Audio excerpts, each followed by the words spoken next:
નમસ્તે વિદ્યાર્થી મિત્રો, આવતીકાલે ધોરણ 10 માં અંગ્રેજીનું પ્રી બોર્ડનું પેપર છે. ઓલરેડી આપણે બે વિડીયો અપલોડ કરી દીધા છે સેક્શન સી માં. એમાં આપણે મેચિંગ ધ ફંક્શન, સમાનાર્થી શબ્દ અને ફિલ ઇન ધ બ્લેન્ક્સ જોઈ હતી. સેક્શન સી ટોટલ તમારો 15 માર્ક્સનો વિદ્યાર્થી મિત્રો પૂછાશે. આજનો વિડીયો તમે જોઈ લેશો, બધા જ વિડીયો જોઈ લેશો, તમારા પૂરેપૂરા માર્ક્સ આવશે.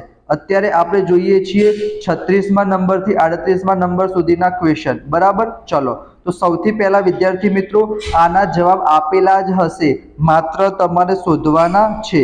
પહેલા નંબરનો પ્રશ્ન શું છે? Why didn't you attend my birthday party? તો પૂજાને શું કરવાનું છે? એનું કારણ આપવાનું છે. તો કારણ શું લખ્યું છે વિદ્યાર્થી મિત્રો? ઓપ્શન નંબર 3 એમાં શું લખેલું છે?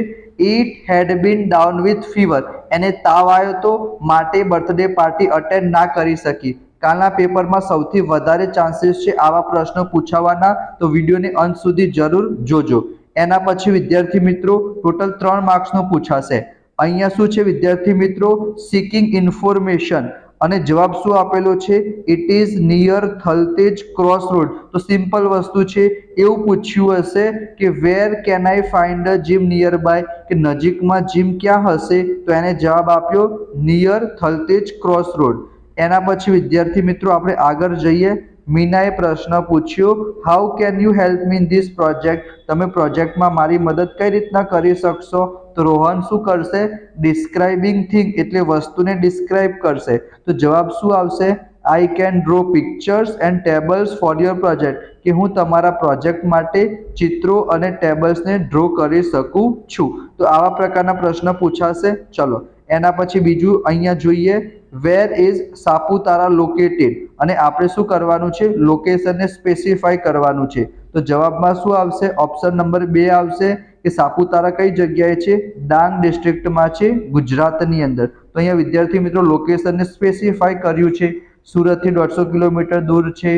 સમરમાં પછી અહીંયા લખેલું છે ફેમસ હિલ સ્ટેશન છે. એમાં કોઈ પણ લોકેશન ડિસ્ક્રાઇબ કર્યું નથી. બરાબર, તો ઓપ્શન નંબર 2 આવશે.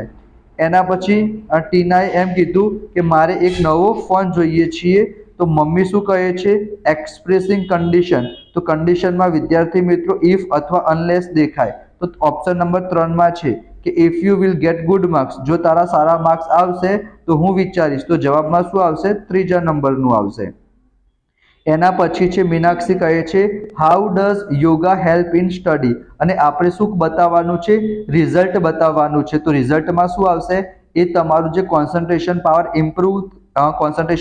ઇમ્પ્રૂવ કરશે, જેનાથી તમે સ્ટડી સારું કરી શકશો. બરાબર, ચલો એના પછીનો નેક્સ્ટ ક્વેશ્ચન શું છે?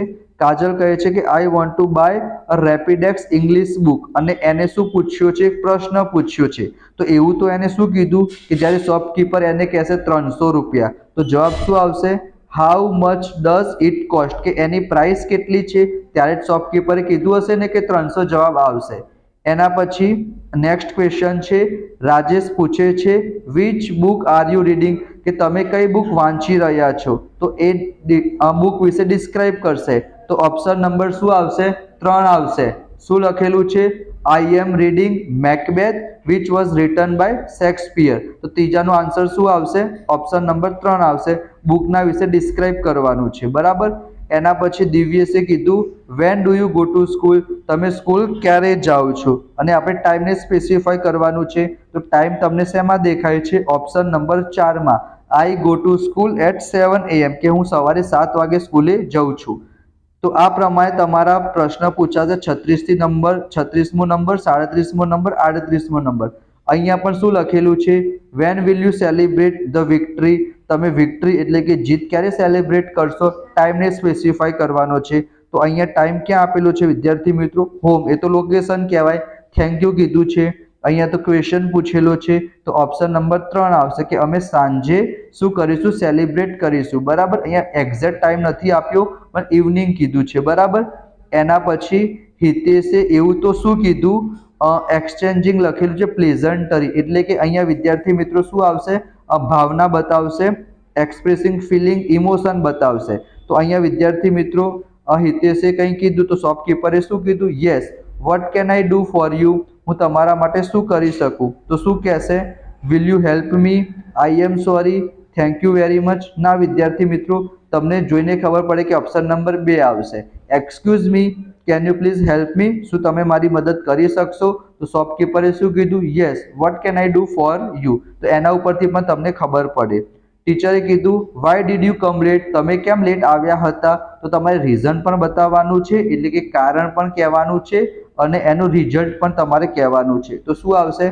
આઈ કેમ લેટ, હું લેટ આવ્યો કારણ કે બસ હું મિસ કરી ગયો હતો. તો બસ મિસ કરી હતી એ શું છે? રીઝન છે. અને રિઝલ્ટ શું છે? હું લેટ આવ્યો. એના પછી 4મીએ કીધું વેર આર યુ સિટિંગ, તમે ક્યાં બેસ્યા છો? લોકેશનને સ્પેસિફાઈ કરવાનું છે. તો શું આવશે? પાર્ડન પ્લીઝ, એટલે ફરીથી કહો, એ તો ના આવે. I don't know the place, મને નથી ખબર, તો એ પણ ના આવે. મારા ટીચરે મને કીધું તો એ પણ ના આવે. તો ઓપ્શન નંબર 3 આવશે કે I am sitting near a man with a long beard. એના પછી રવિનાએ કીધું, રવિનાએ એવું તો શું કીધું? બરાબર, જેથી ઋતુઆએ કીધું કે I am going to market. આપણે ઇન્ફોર્મેશન મેળવવાની છે. તો શું આવશે જવાબમાં? વેર આર યુ ગોઈંગ આવશે, વાય આર યુ ગોઈંગ આવશે. તો આપણને ખબર પડે કે પ્લેસ વિશે ડિસ્ક્રાઇબ કર્યું છે. તો ઓપ્શન નંબર 3 આવશે, વેર આર યુ ગોઈંગ. એના પછી મિસ્ટર પાઠકે એવું તો શું કીધું? Inquiry about duration. ડ્યુરેશન એટલે સમયગાળો બતાવશે. તો જવાબમાં વિદ્યાર્થી મિત્રો હાઉ લોંગ આવવું જોઈએ. તો અહીંયા વિદ્યાર્થી મિત્રો તમે જોઈ શકો છો હાઉ લોંગ વાળું કયા નંબરનું ઓપ્શન છે? ઓપ્શન નંબર 4 છે. તો આ પ્રમાણે તમારી પરીક્ષામાં પૂછાઈ જાય 3 માર્ક્સમાં.